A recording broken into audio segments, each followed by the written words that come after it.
Hi hello வணக்கம் எல்லாரும் எப்படி இருக்கிறீங்கங்க? நாங்கள் ரொம்ப நல்லா இருக்கிறோம். மெண்டுகு குட்டு கூட ரொம்ப ரொம்ப நல்லா இருக்கிறாங்க. ஃபர்ஸ்ட் ஆஃப் ஆல் வீடியோ ஆரம்பிக்கிறதுக்கு முன்னாடியே எல்லாருக்கிட்டையும் நான் சாரி கேட்டுக்கிறேன்.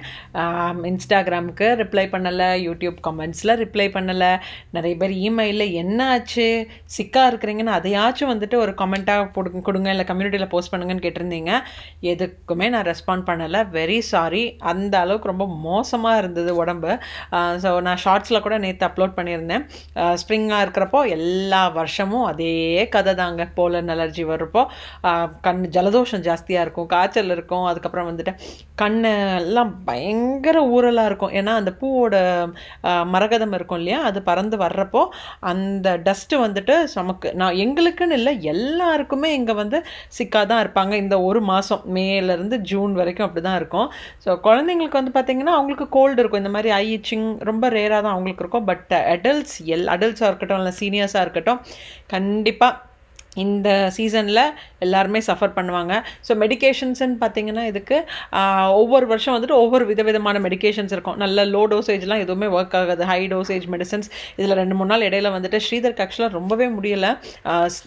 தும்மி அவருக்கு வந்துட்டு மூக்கில் இருந்து ரத்தமே வர்ற அளவுக்கு ஆகிடுச்சு. கண்ணெல்லாம் வந்துட்டு ஃபுல்லாக சொருகி போய் ஸ்லீப்லெஸ் நைட்ஸ் இந்த மே மாதத்தில் குறைஞ்சது நானும் ஸ்ரீதரும் நைட் தூங்கணுன்னா ஒரு 4-5 நைட் தான் திருப்தியாக தூங்கியிருப்போம். ஏன்னா நைட்டெல்லாம் என்ன ஆயிரும்னா கோல்டு ஜாஸ்தி ஆயிரும். ஸோ அப்போ நம்மளால் வந்துட்டு தூங்க முடியாது, மூச்சு விடுறதுக்கு ரொம்ப கஷ்டமாக இருந்தது.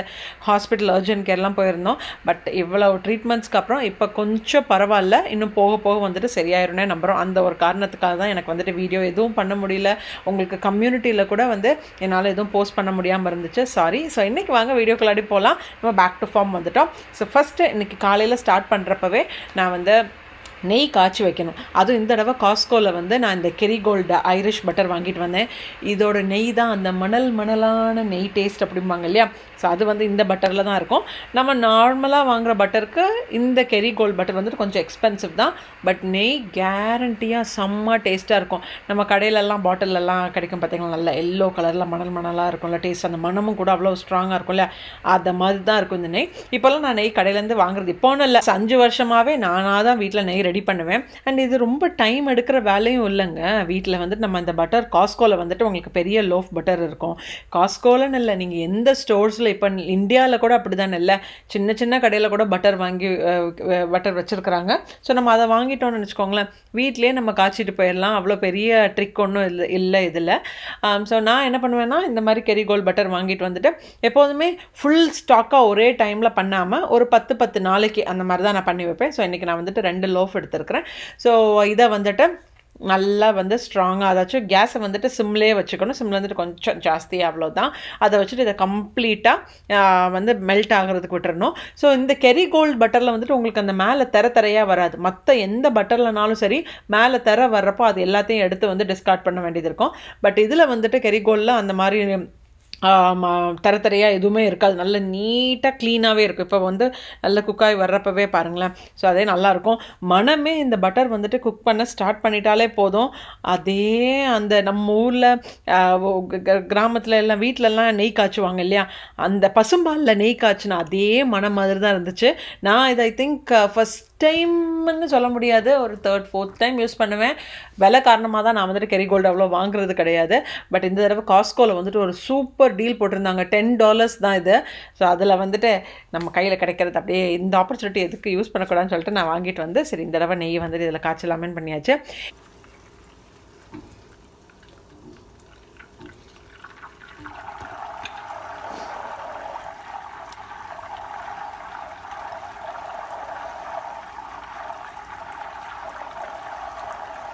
பத்துலேருந்து 15 நிமிஷம் தாங்க, அவ்வளோதான். லைட்டாக சிம்முக்கு விட கொஞ்சம் ஜாஸ்தியாக நீங்கள் வந்துட்டு கொதிக்க விட்டுட்டாலே போதும். கலர் பாருங்களேன் எவ்வளோ அந்த எல்லோ கலர். அண்ட் எப்படி உங்களுக்கு வந்துட்டு ஆக்சுவலாக நெய் ரெடி ஆகிடுச்சுன்னு தெரிய வரும்னா, கேஸ் அதாச்சும் அந்த நெய்யோட அடி பாகத்தில் நீங்கள் வந்துட்டு ஸ்பூன் வச்சு கிண்டி பார்த்தீங்கன்னா நல்ல லைட் ப்ரௌன் கலரில் மணல் மாதிரியே வந்துட்டு ஃபார்ம் ஆக ஆரம்பிக்கும். தட் மீன்ஸ் உங்கள் நெய் ரெடி ஆகிடுச்சு. அண்ட் இதில் சீக்ரெட் இன்க்ரீடியண்ட்டுன்னு கிடையாது. பட் அந்த நெய்யோட மனத்தை என்ஹான்ஸ் பண்ணுறதுக்காக நம்ம என்னெல்லாம் போடலான்னா, கருவேப்பிலை போடலாம், அப்புறம் வந்துட்டு முருங்கை இலை இருக்கும் இல்லையா, அதுவும் சூப்பர் மணமாக இருக்குங்க. இது ரெண்டுமே ட்ரை பண்ணி பாருங்கள். முருங்கை இலை இல்லைனாலும் பரவாயில்ல, கருவேப்பிலை போட்டுக்கோங்க. ஸோ இதை நம்ம ஃபில்டர் பண்ணி எடுக்கிறப்ப கூட நல்லா ஆற விட்டுட்டு ஃபில்டர் பண்ணுங்கள். அப்போ கூட இந்த கருவேப்பிலை இலையோவோ இல்லைன்னா அதை ஃபில்டர் பண்ண மிச்சம் மீதியெல்லாம் இருக்குல்ல, அதெல்லாம் வேஸ்ட் பண்ணாதீங்க. பொங்கல் பண்ணுறப்போவோ இல்லை குழந்தைங்களுக்கு சாப்பாடுலேயே பசிஞ்சு கொடுங்க, இல்லை வெறும் ரைஸ்லேயே அதை பசிஞ்சு சாப்பிட்டு பாருங்களேன், சூப்பராக இருக்கும். ஸோ நம்ம நெய்யும் இப்போ வந்துட்டு ரெடி பண்ணியாச்சு. அலர்ஜி வந்ததுலேருந்து பாடி பெயின் சொல்லவே முடியாது, எந்த இடத்துல வலிக்குதுன்னே சொல்ல முடியாது. அதுவும் எஸ்பெஷலி கால்லெல்லாம் பார்த்தீங்கன்னா நைட்டு ஃபுல்லாக உழைஞ்சிட்டே இருக்குங்க. அதுக்காகவே நான் இந்த ஆங்கீரோட under desk elliptical leg exerciser. Under desk அப்படின்னா எஸ்பெஷலி இது வந்துட்டு ஆஃபீஸ் ஒர்க் பண்ணுறவங்களுக்கு ரொம்பவே யூஸ் ஆகும். நீங்கள் சேரில் உட்காந்துக்கலாம், இது வந்துட்டு அண்டர் டெஸ்கில் நீங்கள் வச்சுட்டாலே போதும். ரொம்ப easy, light weight and product quality கூட நான் எக்ஸ்பெக்ட் பண்ணதை விட நான் வந்து நினச்சேன் சரி ஓகே நம்ம வாங்கிட்டு நமக்கு பிடிக்கல நம்ம ரிட்டர்ன் பண்ணிக்கலாம் அப்படின்னு சொல்லிட்டு ஒரு டைலமேல தான் வாங்கினது. பட் வாங்கினதுலேருந்து டெய்லி இப்போ யூஸ் பண்ண ஆரம்பிச்சிட்டேன். ரொம்ப பிடிச்சது என்னென்னா இது வந்துட்டு பை டைரெக்ஷனல், ஃபார்வர்ட் டைரெக்ஷனல், அதுக்கப்புறம் வந்துட்டு பேக்வர்ட் டைரெக்ஷன், மேனுவலாகவும் ரன் ஆகும். அதுக்கப்புறம் நம்ம வந்துட்டு இந்த டிஃப்ரெண்ட் மோட்ஸ் யூஸ் பண்ணி அப்படியும் ரன் பண்ணிக்கலாம். அண்ட் அதுலேயே பார்த்தீங்கன்னா இவ்வளோ நம்ம ஹார்ட் ஒர்க் போடுறப்போ என்ன நமக்கு ரிசல்ட்டுங்கிறது தெரியும் இல்லை. ஸோ இந்த டிஸ்பிளேலேயே டிஃப்ரெண்ட் ஸ்பீட்ஸ் இருக்குது, அப்புறம் என்ன மோடில் நம்ம வச்சு இது ரன் பண்ணணும், எவ்வளோ கேலரிஸ் பர்ன் பண்ணுது எல்லாமே நீங்கள் அதில் பார்த்துக்கலாம். அண்ட் ஃபார்வர்ட் டைரெக்ஷனில் எந்த டைமில் செட் பண்ணணும், பேக்வேர்டில் அந்த டைமர் செட் பண்ணுற ஆப்ஷன்ஸும் இதில் இருக்குது. எனக்கு ரொம்பவே பிடிச்சிட்டு. ஸோ டெய்லி வந்துட்டு அப்போன்னு யூஸ் பண்ணுறதுன்னு இல்லை, நீங்கள் வந்து கிச்சனில் ஏதாச்சும் காய் கட் பண்ணுறப்போ ஒரு சேரில் உட்காந்துட்டு இருந்தாலோ இல்லாட்டா வந்துட்டு ஆஃபீஸ் ஒர்க்குக்கு எஸ்பெஷலி வந்துட்டு சூப்பராக யூஸ் ஆகும்.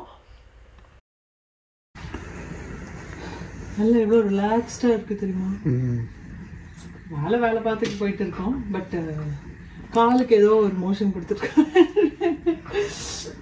நல்லா இருக்கு. அமேசானில் தான் நான் வாங்கினேன். வேணும்னா நான் வந்து லிங்க் கொடுக்குறேன், நீங்கள் கூட செக் பண்ணி பார்த்துக்கோங்க. குழந்தைங்க கூட வந்துட்டு நல்லா அடிக்டட் ஆகிட்டாங்க. ஸோ நம்ம வந்து நமக்கு பாடி பெயின் எப்போ வருதுன்னு தெரியாது, நமக்கு தேவையானது நம்ம தான் பண்ணிக்கணும் இல்லையா. ஸோ அதனால் இந்த மாதிரி ப்ராடக்ட்ஸ்லாம் வந்து மணி இன்வெஸ்ட் பண்ணுறது ஒன்றும் தப்பே இல்லைங்க. Because it is helping as இல்லையா. ஒர்க் அவுட் பண்ணது, இப்போ ஒரு ஜிம்மில் போய் ஒர்க் அவுட் பண்ண முடியாது, அதுக்கு டைம் இல்லைன்னு நினைக்கிறவங்கெல்லாம் கண்டிப்பாக இதை வந்து நீங்கள் ட்ரை பண்ணி பார்க்கலாம். உடம்பு முடியாதப்போ சமைக்கிறது கூட நமக்கு தோணாது. குழந்தைங்களுக்கு காலையில் ஸ்கூலுக்கு போகிறப்பவே ஏதாச்சும் அவங்களுக்கு பர்கர் அது மாதிரி பண்ணி கொடுத்துருவேன். எனக்கும் ஸ்ரீதருக்கு வந்துட்டு என்ன அன்னைக்கு பண்ண முடியுதோ லைட்டாக என்னென்ன ஃபுட்டு சாப்பிட்றது கூட தோணவே இல்லைங்க. ஏன்னா தொண்டை ஃபுல்லாகவே இன்ஃபெக்டடாக இருக்குதா, எதாவது சாப்பிட்டா கூட தொண்டை வலிக்குது. ஏதாச்சும் வாட்டரியாக ஏதாச்சும் சாப்பிட்டு சூப்பு இல்லைடா ஜூஸு காஃபி அதை மாதிரி குடித்தா தான் நல்லா இருக்கிற மாதிரி தோணுது. இன்றைக்கி லஞ்சு ரொம்ப சிம்பிளானது. பட் இன்றைக்கி வந்துட்டு இன்னொரு அடிஷ்னல் வேலை என்னென்னா, குடுடுகு ஸ்கூலில் வந்துட்டு கல்ச்சுரல் டிவர்சிட்டி ப்ரோக்ராம் எல்லா வருஷமும் பண்ணுவாங்க. நம்ம வந்துட்டு ஒவ்வொரு கல்ச்சரும் நம்ம ரெப்ரசன்ட் பண்ணுற மாதிரி அந்த கல்ச்சரில் என்னெல்லாம் வந்துட்டு பாப்புலராக இருக்குமோ, லைக் ஃபுட்டாக இருக்கட்டும் இல்லாட்டா வந்துட்டு திருப்பி நம்ம ஊரில் என்னெல்லாம் ஃபேமஸ் இருக்குதோ அது எல்லாத்தையும் நம்ம வந்து நாங்கள் ரெப்ரசன்ட் பண்ணலாம். ஸோ நாங்கள் ஒரு குரூப் ஆஃப் ஃப்ரெண்ட்ஸ் வந்துட்டு ஒவ்வொருத்தங்க ஒவ்வொரு ஃபுட்டு நம்ம கொண்டு போகிறோம். அண்ட் நம்மளோட இந்தியன் டெக்கார் ஐட்டம்ஸ் அதெல்லாம் பண்ணிவிட்டு ஒரு 2-3 டேபிள்ஸ் நமக்கு இந்தியாவுக்காக நம்ம வந்து அரேஞ்ச் பண்ணி கொடுத்துருக்குறாங்க. அது மாதிரி லைக் மெக்சிகோ, இட்டாலியன், அதுக்கப்புறம் வந்து அமெரிக்கன், அது மாதிரி சொல்லிட்டு ஒவ்வொரு டேபிள் இருக்குது. பட் நம்ம வந்துட்டு இந்தியா டேபிளுக்காக நம்ம பண்ண போகிறோம். பட் இன்றைக்கி லஞ்ச் அதுக்கு முன்னாடி பண்ணதுக்கப்புறம் தான் அதுக்கு ரெடி பண்ண முடியும். ஸோ லஞ்ச் இன்றைக்கி வந்துட்டு ரொம்ப சிம்பிளான்னு சொல்லியிருந்தேன் இல்லையா. சப்பாத்தி பண்ணிவிட்டு பன்னீர் அண்ட் மட்டர் போட்டு புர்ஜி பண்ணிடலாம், அது குயிக்காகவும் ஆயிரும் இல்லையா. ஸோ அதனால அதெல்லாம் ரெடி பண்ணிகிட்ருக்கிறேன். ஒரு பேனில் வெங்காயம் சோம்பு போட்டு வதக்கியாச்சு. அண்ட் அதில் கொஞ்சம் இஞ்சி பூண்டு பேஸ்ட்டு அண்ட் பன்னீர் பார்த்தீங்கன்னா கடைசி நிமிஷத்தில் கம்மியாக தான் இருந்துச்சு. சரி ஓகே, அதுக்கு ஜாஸ்தி பண்ணுறதுக்கு என்ன பண்ணலான்னு பண்ணப்போ ஃப்ரோசன் மட்டர் இருந்ததா, அதை எடுத்து போட்டாச்சு. ஸோ குயிக்காக தக்காளியும் போட்டு அதை வதக்கிட்டு இதுலேயே கொஞ்சமாக மிளகாத்தூள், அப்புறம் கொஞ்சம் கரம் மசாலா தூள், அப்புறம் வந்துட்டு கொஞ்சமாக சிக்கன் மசாலா போட்டு சால்ட் போட்டுட்டு அது வதக்கினதுக்கப்புறம் அது நல்லா திக்காக கிரேவி மாதிரி வந்ததுக்கப்புறம் கொஞ்சம் பன்னீர் போட்டுட்டு குக் பண்ணிட்டா போதும். பன்னீர் புர்ஜி ரெடி ஆயிரும். அண்ட் சப்பாத்தி கூட ஸ்ரீதருக்கு மோஸ்ட் நாங்கள் வந்துட்டு மத்தியானம் சப்பாத்தி தாங்க. இப்போ மாச்சும் சிக்கன் குழம்பு, மீன் குழம்பு, சாம்பார் அது மாதிரி வைக்கிறனால தான் ரைஸ் வச்சு சாப்பிட்றது. ஒரு வாரத்தில் வந்துட்டு ஒரு 2 நாள் அப்படி தான் வந்துட்டு எங்களுக்கு ரைஸ் தேவைப்படும். மிச்ச நாள் இல்லாமல் சப்பாத்தி தான். ஸோ அதுதான் பண்ணிகிட்ருக்கிறேன். அண்ட் இன்றைக்கி கல்ச்சுரல் டைவர்சிட்டிக்கு என்ன பண்ண போகிறேன்னு பார்த்தீங்கன்னா, நான் வந்துட்டு பருப்பு வடையும் நிலக்கடலை சட்னியும் தான் கொண்டு போகிறேன். ஸோ அதுக்கு காலையிலேயே நான் வந்துட்டு பருப்பு வடைக்கு அந்த சன்னா பருப்பு இருக்கும் இல்லையா, ஊற வச்சாச்சு. இது நம்ம லஞ்ச் முடிச்சதுக்கப்புறம் தான் அடுத்த வேலை, அதை அரைக்கிறது, வடை சுட்டு எடுக்கிறதெல்லாம் பண்ணி முடிக்கணும்.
ஸோ ஸ்கூலில் ஷோ வந்துட்டு 5:30 to 7:30 வரை.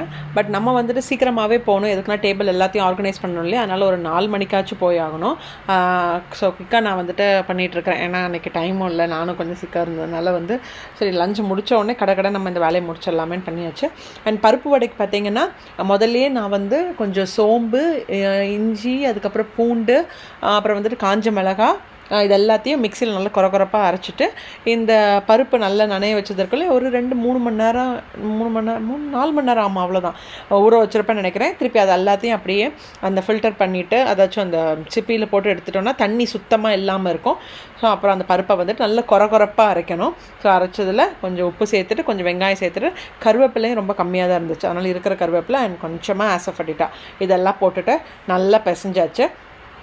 ஸோ பருப்போட பார்த்திங்கன்னா நான் வந்துட்டு இன்றைக்கி எப்படியும் குறைஞ்சது ஒரு 50லேருந்து 60 பருப்போடையாவது வேணும், ஏன்னா மொத்த ஸ்கூல்லையும் எல்லா பேரண்ட்ஸும் வருவாங்க, அதுதான் எக்ஸ்பெக்டேஷன். பட் நமக்கு அங்கே போனால் தான் தெரியும். ஸோ அட்லீஸ்ட் மினிமம் இல்லை ஒரு 60 வடையாச்சும் இருந்தால் தான் கரெக்டாக இருக்குமா. ஸோ அதனால் நான் என்ன பண்ணேன்னா குட்டியாக வடையை எடுத்துகிட்டு போயிருந்தேன் நான். பட் லக்கிலி அன்றைக்கி வந்துட்டு நம்ம வடை எல்லாருக்கும் ரொம்ப பிடிக்கவும் செஞ்சுது. கொஞ்சம் மிச்சம் இருந்துச்சா, ஆனால் என் ஃப்ரெண்ட்ஸாக இருக்கட்டும் எல்லாருமே வந்துட்டு எங்களுக்கு வீட்டுக்கு போகிறப்ப கண்டிப்பாக வந்துட்டு நாங்கள் இதை எடுத்துகிட்டு போகணுன்னு கேட்டிருந்தாங்க. அவ்வளோ பிடிச்சிருந்த எல்லாத்துக்கும். சட்னியும் நிலக்கடலை சட்னிக்கும் நான் வந்துட்டு கொஞ்சமாக தேங்காய் நிறைய வந்துட்டு நிலக்கடலை வறுத்து காஞ்ச மிளகா அப்புறம் வந்துட்டு கொஞ்சமாக புதினா அதெல்லாம் போட்டு நான் அரைச்சிருந்தேன், அதுவுமே சூப்பராக இருந்துச்சு. ஸோ நம்ம பருப்பு உடைக்கு இப்போ எல்லாம் மிக்ஸ் பண்ணியாச்சு. அண்ட் நமக்கு டைம் ஆகிட்டு இருக்கனால இப்போ கடன்னு எல்லாத்தையும் சுட்டு எடுத்துட வேண்டியதுதான்.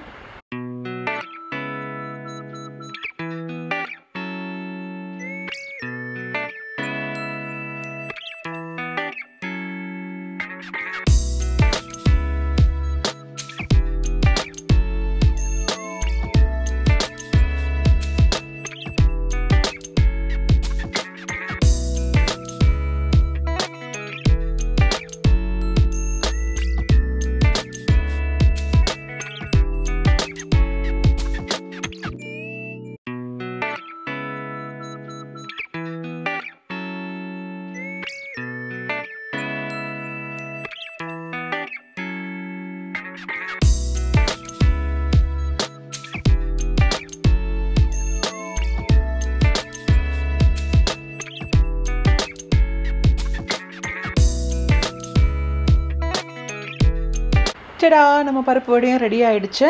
நம்ம டைம் ஆகிடுச்சு, நம்ம இப்போ ஸ்கூலுக்கு கிளம்பி ஆகணும். ஸோ இப்போ நான் வந்து இந்த ஃபாயில் ட்ரேயில் வடை, அதுக்கப்புறம் வந்து நிலக்கடலை சட்னி தாளிச்சும் வச்சுட்டேன் நான். எல்லாம் ரெடி ஆகிடுச்சு. இனி இது எல்லாத்தையும் பேக்கில் போட்டு கொஞ்சம் டெக்கார் ஐட்டம்ஸ் அதெல்லாம் எடுத்து வைக்கணும். நம்ம டேபிள் டெக்கரேட் பண்ணுறதுக்கு இந்தியன் டெக்கார் ஐட்டம்ஸ் வேணும் இல்லையா. அண்ட் நான் வந்து நாங்கள் எல்லாருமே சாரி தான் இன்றைக்கி கட்டிட்டு போகணுன்னு முடிவு பண்ணியிருக்கிறோம். ஸோ நான் வந்துட்டு நல்ல மைல் ப்ளூ கலரில் ஆன ஒரு பட்டு சாரி, இது வந்து ஆக்சுவலாக ஒரு தீபாவளிக்குன்னு நினைக்கிறேன் எங்கள் மாமனார் வாங்கி கொடுத்தது. ஸோ அதுக்கு வந்துட்டு ஆக்சுவலாக ப்ளவுஸ் நான் ஸ்டிச் பண்ணல, பட் என்கிட்ட என்னமோ அந்த முந்தி கலர் வந்துட்டு பிங்க் கலராக, ஸோ அதுக்கு ஏற்ற மாதிரி என்கிட்ட ஒரு பிங்க் ப்ளவுஸ் இருந்துச்சு. ஸோ அதே நம்ம போட்டுக்கலாமேன்னு சொல்லி கடன் பண்ணியாச்சு. இந்த ஒரு லாஸ்ட் 3 வீக்ஸாக இருக்கட்டும் சுத்தமாக ஸ்கின் கேரோ ஹேர் கேரோ எதுவுமே லிஸ்ட்டில் கிடையாது. குளிக்கிறதே கஷ்டம்தாங்க, பட் ஆனால் குளிச்சே ஆகணுங்கிற அளவுக்கு இருந்தது இந்த அலர்ஜி. எதுக்குன்னா நம்ம குளித்தா தான் ஹாட் வாட்டரில் கொஞ்சம் குளிக்கிறப்ப தான் கொஞ்சம் நல்லா ரிஃப்ரெஷிங்காக இருக்கும். பட் ஹேர் கேர்லாம் வந்துட்டு நான் எந்த காலம் கடைசியாக பண்ணேன்னு எனக்கு ஞாபகம் இல்லை. ஸ்கின் கேரும் அப்படி தான், ஒரு ஃபேஸ் லோஷன் மட்டும்தான், மாய்ஸ்சரைசர் மட்டும்தான் நான் போடுறது, வேறு எதுவுமே போடுறது கிடையாது. தும்மி மூக்கெல்லாம் எனக்கு புண்ணாயிருச்சு, மூக்கிலேருந்து ரத்தம் கூட வர ஆரம்பிச்சிருச்சுங்க. கடைசியில் இப்போ தான் கொஞ்சம் பரவாயில்ல. பட் இதில் வேர்ஸ்ட் பார்ட் என்ன தெரியுமாங்க, நம்ம எங்கேயாச்சும் வெளியே போனோன்னா யார் வீட்டுக்கு போனோமோ இல்லாட்டா எங்கேயாச்சும் ஷாப்பிங் பண்ணோன்னா அப்போல்லாம் எதுவுமே பண்ணாது, தும்மல் வராது, இருமல் வராது, தொண்டை வலிக்க எதுவும் பண்ணாது. ஆனால் நம்ம எப்போ வீட்டுக்குள்ளாடி வர்றோமோ அப்போ தான் லொச்சு தும்மிக்கிட்டே இருப்போம். அப்போ பிரச்சனை வந்துட்டு எங்ககிட்டயா இல்லாட்டா வீட்லையா தெரியல. பட் இது நான் தான் புலம்புறேன்னு பார்த்தா என் ஃப்ரெண்ட்ஸ் கிட்ட கேட்டாலும் அவங்களும் இதே கதை தான் சொல்கிறாங்க. அப்படி தான் இருந்துச்சு இந்த அலர்ஜி. ஒவ்வொரு வருஷம் வந்துட்டு ஒவ்வொரு விதமான ஒரு மார்க்கமாக இருக்குது. பட் உங்களுக்கு யாருக்காச்சும் இந்த மாதிரி நீங்கள் எக்ஸ்பீரியன்ஸ் பண்ணியிருக்கிறீங்க, இதை ஓவர் கம் பண்ணுறதுக்கு இல்லை ரெக்கவர் பண்ணுறதுக்கு ஏதாச்சும் உங்கள்கிட்ட ஐடியாஸ் இருக்குது, நீங்கள் என்ன மாதிரி ட்ரீட்மெண்ட் எடுத்தீங்கன்னா ப்ளீஸ் கமெண்ட் பண்ணுங்கள். இன்ஸ்டாகிராம்லேயே இருக்கட்டும் இல்லாட்டா யூடியூப் கமெண்ட்ஸ்லேயே சரி. ஸோ எனக்கு மட்டும் இல்லை, இது மாதிரி நிறைய பேருக்கு வந்துட்டு இது ஹெல்ப் பண்ணும் இல்லையா. ஸோ நம்ம வந்துட்டு இன்றைக்கி பட்டு சாரியில் ரெடி ஆகிட்ருக்கோம். ரொம்ப சிம்பிளான ஒரு மேக்கப், அவ்வளோதான், வேறெல்லாம் ஒன்றும் பெருசாக பண்ணல. சாரியெல்லாம் கட்டியாச்சு. அப்புறம் வந்துட்டு ஒரு சின்ன ஒரு ஹேர் டூ, அப்புறம் வந்துட்டு குட்டியாக ஒரு மேக்கப், அவ்வளோதான். ஸோ ஸ்கூலுக்கு வந்த உடனே நாங்கள் வந்து டெக்கரேஷன்ஸ் எல்லாம் ஸ்டார்ட் பண்ணிட்டோம். ரொம்ப ஜாலியாக இருந்துச்சு. இருக்கிறதுலேயே கூட்டம் ஜாஸ்தியாக நம்ம இந்தியா பூத்தில் தான் இருந்தது. ஸோ நாங்கள் என்னெல்லாம் ஃபுட் பண்ணி கொண்டு வந்திருந்தோம்னு பார்த்தீங்கன்னா, டெசர்ட்டுக்கு வந்துட்டு ஒருத்தங்க கேரட் ஹல்வா, அப்புறம் இன்னொருத்தங்க மைசூர் பா, அப்புறம் வந்துட்டு லைக் நான் வந்துட்டு இந்த வடை, அப்புறம் அதோட சட்னி, இன்னொருத்தங்க சிக்கன் பிரியாணி, அப்புறம் பேல் பூரி, சமோசா, இதெல்லாமே பண்ணி கொண்டு வந்தோம். அண்ட் இதோடையே பார்த்தீங்கன்னா மெஹந்தி கவுண்டர் கூட நாங்கள் வச்சுருந்தோமா. எல்லாருமே பிரின்சிபல்லேருந்து வைஸ் பிரின்சிபல் வரைக்கும், டீச்சர்ஸ்லேருந்து ஸ்டூடெண்ட்ஸ், பேரண்ட்ஸ் எல்லாருமே வந்துட்டு மெஹந்தி போட்டுக்கிட்டாங்க. அதனாலே என்ன தெரியல, எங்கள் கவுண்டர் வந்துட்டு செம பிஸியாகவே இருந்துச்சு. பட் நல்ல ஜாலியாகவே நல்ல என்கேஜ் எல்லாருமே நல்ல இந்த கல்ச்சர் தான், அந்த கல்ச்சர் இது தான் சாப்பிடணும், அதான் சாப்பிடணும் கிடையாது. எல்லா கல்ச்சரையுமே நம்ம வந்துட்டு ஃபுட்டு ட்ரை பண்ணணும், டேஸ்ட் பண்ணணும், ரிவ்யூஸ் கொடுக்கணும்னு கொடுத்துருந்தாங்க. ரொம்ப நல்லாவே இருந்துச்சு. ஸோ இந்த வீடியோ அவங்க எல்லாருக்கும் ரொம்ப பிடிச்சிருக்குன்னு நினைக்கிறேன். பிடிச்சிருந்துச்சுன்னா மறக்காமல் லைக், ஷேர், கமெண்ட், சப்ஸ்கிரைப் பண்ணுங்கள். நாளைக்கு இன்னொரு இன்ட்ரெஸ்டிங்கான வீடியோவில் நான் அவங்க எல்லாரும் மீட் பண்ணுறேன். Until then, it's Manju signing off. Take care. Bye. Stay safe.